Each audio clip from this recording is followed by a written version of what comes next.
रामायण की एक ऐसी घटना जहां भक्ति और अहंकार की ऐसी टक्कर हुई कि सोने की लंका राख हो गई। जी हां, आज हम बात कर रहे हैं लंका दहन की। ये कहानी सिर्फ आग की नहीं, बल्कि हनुमान जी की अटूट भक्ति और रावण के आसमान छूते अभिमान के टकराव की है। तो इस पूरी कहानी को हम 4 हिस्सों में समझेंगे। पहले दूत की चाल, फिर अहंकार का वो दरबार, उसके बाद अग्नि परीक्षा और आखिर में अहंकार की राख। चलिए शुरू करते हैं। तो चलिए कहानी में थोड़ा और गहरा उतरते हैं। हनुमान जी का जो पहला मिशन था, मतलब माता सीता को ढूंढना, वो तो सफल हो चुका था। लेकिन कहानी यहां खत्म नहीं होती। असल में यहीं से तो कहानी एक नया और बहुत ही नाटकीय मोड़ लेती है। अब सवाल ये उठता है कि जब मिशन पूरा हो ही गया था, तो हनुमान जी ने दुश्मन के इलाके में जानबूझकर एक नया बखेड़ा क्यों खड़ा किया? वो तो आसानी से लौट सकते थे ना, है ना? पर उन्होंने ऐसा नहीं किया। आखिर क्यों? इसका जवाब छिपा है हनुमान जी की कमाल की स्ट्रैटेजी में। उनका जो मुख्य काम था वो तो हो गया था, लेकिन उन्होंने देखा कि ये एक सुनहरा मौका है आने वाले युद्ध के लिए दुश्मन की ताकत और कमजोरियों को अच्छी तरह समझने का। ये कोई हादसा नहीं था, ये एक सोची समझी योजना थी। अशोक वाटिका को उजाड़ना, राक्षसों से लड़ना और फिर जानबूझकर बंदी बन जाना, ये कोई नाकामी नहीं थी।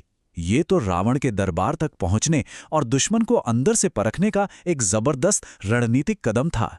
और इसी योजना के साथ हम पहुंचते हैं कहानी के सबसे नाटकीय हिस्से पर।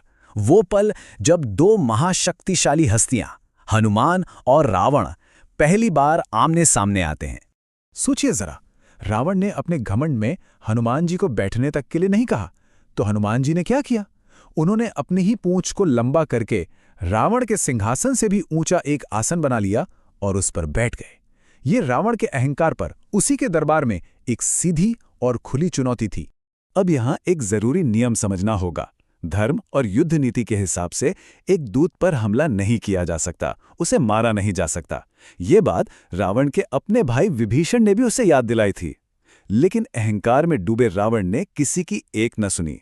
तो देखिए, एक तरफ थे हनुमान जी जो शांति और रणनीति से अपनी बात रख रहे थे, और दूसरी तरफ था रावण जिसका हर फैसला उसका गुस्सा और उसका अहंकार ले रहा था। उसके घमंड ने ना उसकी सोचने समझने की शक्ति पर पूरी तरह से पर्दा डाल दिया था। और बस इसी घमंड में रावण ने वो जानलेवा फैसला सुना दिया। ये कोई न्याय नहीं था, ये सजा सिर्फ एक दूत को नीचा दिखाने और अपने घायल अहंकार को तसल्ली देने के लिए थी। अब देखते हैं कि कैसे रावण का हनुमान जी को सजा देने का ये दांव उसी पर भारी पड़ गया, कैसे अपमान का ये हथियार खुद रावण के ही विनाश का कारण बन गया। जैसे ही माता सीता को ये खबर मिली, उन्होंने अग्निदेव से प्रार्थना की कि हनुमान को कोई नुकसान न हो। और कहते हैं ना, भक्ति में शक्ति होती है। उनकी प्रार्थना और श्री राम की कृपा से अग्निदेव ने हनुमान की रक्षा की। आग की वो लपटें भी उन्हें शीतलता दे रही थीं। और यहीं से पूरा खेल पलट गया। अपनी जलती हुई पूंछ के साथ हनुमान जी आजाद हो गए। रावण की दी हुई सजा ही अब उसके शहर के विनाश का हथियार बन चुकी थी। लंका दहन की शुरुआत हो चुकी थी। इस तस्वीर में एक तरफ लंका की विनाश लीला है और दूसरी तरफ हनुमान जी का शांत और नियंत्रित स्वरूप। पूरी लंका में आग लगाने के बाद वो बड़ी ही शांति से समंदर में अपनी पूंछ बुझाते हैं। ये उनके दिव्य संयम को दिखाता है। तो चलिए अब इस घटना के गहरे मतलब को समझते हैं। उस दिन लंका की इमारतों के साथ साथ असल में और क्या था जो जलकर राख हो गया? अगर हम देखें तो रावण का काम अहंकार और गुस्से से भरा था, जिसका नतीजा था विनाश। वहीं हनुमान जी का काम रणनीति और भक्ति से प्रेरित था, और उसका नतीजा हुआ रावण के अहंकार का विनाश। रावण ने अपने फैसलों में बहुत बड़ी बड़ी गलतियां की, और इन सब गलतियों की जड़ एक ही थी, उसका बेलगाम अहंकार। उसने हर सही सलाह को ठुकराया और अपनी ही शक्ति के घमंड में डूबा रहा। और वहीं दूसरी तरफ हनुमान जी की असली ताकत क्या थी? उनकी भक्ति, उनका कर्तव्य और उनकी बुद्धि। उनमें पूरी लंका को पल में नष्ट करने की शक्ति थी, लेकिन उन्होंने हमेशा संयम और विवेक को चुना। तो असल में लंका सिर्फ आग की एक लौ से नहीं जली थी, उसे जलाने वाला ईंधन, वो फ्यूल, खुद रावण का अपना अहंकार था।